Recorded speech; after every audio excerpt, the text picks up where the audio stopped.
Carta de Paulo aos Filipenses. A igreja em Filipos foi a primeira comunidade de Jesus que Paulo iniciou na Europa Oriental, e essa história é contada no capítulo 16 de Atos. Filipos era uma colônia romana da antiga Macedônia. Estava cheia de soldados aposentados e era conhecido por seu nacionalismo patriótico. E assim, Paulo enfrentou resistência ao anunciar Jesus como o verdadeiro rei do mundo.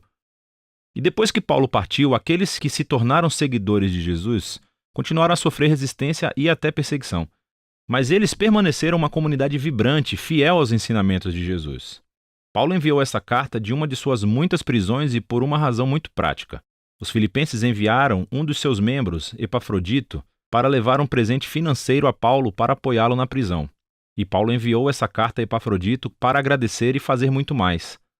O conceito dessa carta não desenvolve uma única ideia do começo ao fim, como muitas outras cartas de Paulo. Em vez disso, Paulo organizou uma série de ensaios ou vinhetas curtas e reflexivas.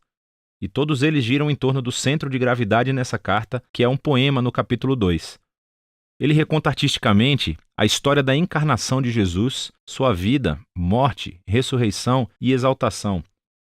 E então, em cada uma dessas vinhetas, Paulo pega as palavras-chave ou ideias daquele poema para mostrar como viver como cristão significa ver sua própria história como uma expressão vivida da história de Jesus. Então, Paulo abre a carta com uma oração de gratidão e agradece a Deus pela generosidade dos filipenses por sua fidelidade. E ele expressa sua confiança de que a obra transformadora da vida que Deus começou neles continuará em expressões maiores e mais belas de fidelidade e amor. E Paulo então se concentra em sua preocupação óbvia no momento, que é o seu status na prisão. Estar em uma prisão romana não era um piquenique, mas, paradoxalmente, acabou sendo bom para avançar as boas novas sobre Jesus. Então, todos os guardas romanos, os administradores, todos sabem que Paulo está na prisão por anunciar Jesus como o Senhor ressuscitado. E sua prisão inspirou confiança em outros cristãos para falar sobre Jesus mais abertamente. E Paulo está otimista de que será libertado da prisão, mas é possível que ele possa ser executado. E ao refletir a respeito, isso realmente não seria tão ruim, pois, para mim, diz Paulo, a vida é o Messias, e assim morrer seria um ganho. Para Paulo, sua vida no presente e no futuro é definida pela vida e amor de Jesus por ele. E então, se ele for executado, isso significa que ele estará presente com Jesus, o que seria ótimo para ele.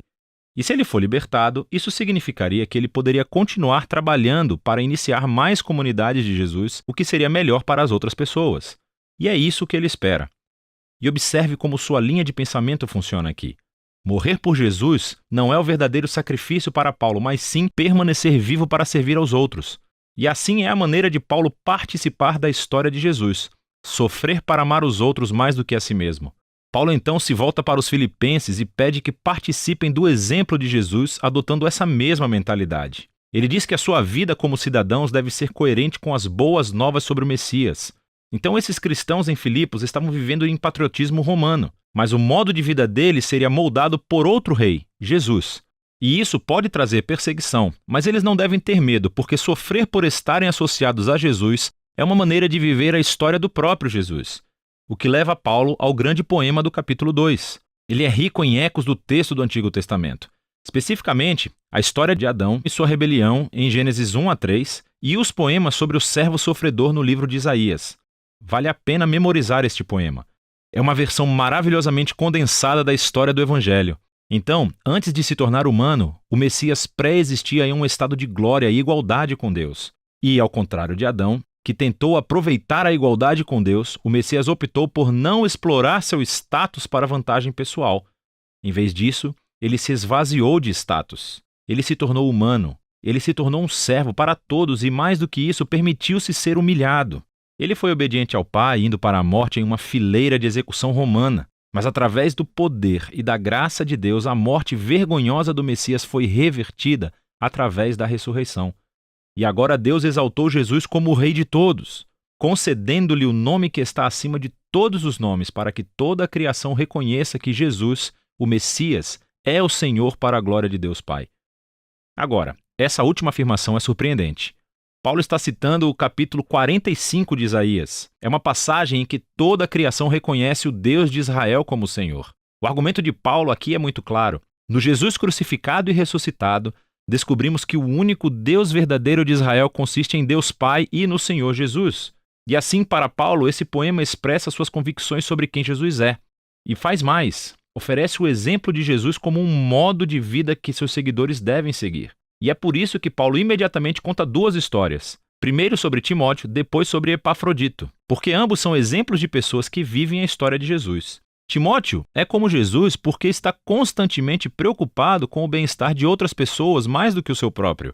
E Epafrodito, que os filipenses enviaram com o seu presente, arriscou sua vida para servir Paulo na prisão. Ele ficou tão doente que quase morreu tentando ajudar Paulo. Mas Deus teve misericórdia dele e de Paulo, poupando-o da perda de um amigo. O argumento de Paulo aqui é que esses são os tipos de pessoas que estão vivendo e respirando exemplos da história de Jesus e são dignos de serem seguidos. Paulo então se volta para a sua própria história como um exemplo. Então, aqueles cristãos que estavam exigindo a circuncisão de cristãos não judeus, lembre-se de sua carta aos Gálatas. Essas pessoas ainda estão criando problemas para Paulo e continuam lhe recordando de seu próprio passado, quando ele costumava perseguir os seguidores de Jesus, quando ele tentou mostrar sua posição correta diante de Deus por sua zelosa obediência às leis da Torá. Mas como Jesus, Paulo desistiu de todo esse status e privilégio. Ele agora considera tudo isso como imundície. E a palavra que ele usa é, na verdade, muito menos educada. Ele deu tudo para se tornar um servo, como Jesus, e para participar de seu amor sofredor e sacrificial. E ele faz tudo isso na esperança de que o amor de Jesus o leve através da morte e a sair do outro lado para a ressurreição. Então Paulo diz que para os seguidores de Jesus, a sua verdadeira cidadania está no céu. O que para Paulo não significa que todos devemos sair da terra e ir para o céu um dia. Pelo contrário, o céu é o lugar transcendente onde Jesus reina como rei. E ele diz que estamos aguardando ansiosamente nosso Salvador real para descer de lá e retornar aqui para trazer seu reino de justiça curativa e amor transformador para fazer uma nova criação. Paulo então desafia os filipenses a continuarem vivendo a história de Jesus. Ele primeiro se dirige a duas mulheres líderes proeminentes da igreja que trabalham ao lado de Paulo. E elas estão em algum tipo de conflito, e por isso Paulo pede a elas que sigam o exemplo de humildade de Jesus, reconciliem-se e se tornem unidas. Paulo então insta os filipenses a não cederem ao medo, apesar de sua perseguição, para depositar toda a sua emoção e suas necessidades em Deus, que lhes dará paz. E essa paz, diz Paulo, vem concentrando seus pensamentos no que é bom, verdadeiro e amável. Há sempre algo a reclamar, mas um seguidor de Jesus sabe que toda a vida é um dom, e pode escolher ver beleza e graça em qualquer circunstância da vida, o que leva Paulo à sua conclusão. Ele novamente agradece os filipenses por seu presente sacrificial, e ele quer que eles saibam que as suas prisões e tempos de pobreza não são dificuldades. Elas realmente se tornaram seus maiores professores, mostrando que, independentemente das circunstâncias, ele aprendeu o segredo da felicidade. É a simples dependência de quem o fortalece. Paulo passou a ver seu próprio sofrimento como participação na história de Jesus. A carta aos Filipenses nos dá uma janela única para o coração e a mente de Paulo. Ele viu toda a sua vida como uma reconstituição da história de Jesus. E é possível sentir sua estreita conexão com Jesus nessa carta. Sua consciência de que o amor e a presença de Jesus são mais próximos do que a sua própria pele. E foi isso que lhe deu esperança e humildade em suas horas mais sombrias. E assim, Paulo nos mostra que conhecer Jesus é sempre um encontro transformador, profundamente pessoal. E esse é o tipo de Jesus que Paulo convida os outros a seguirem. E é disso que se trata a carta de Paulo aos Filipenses.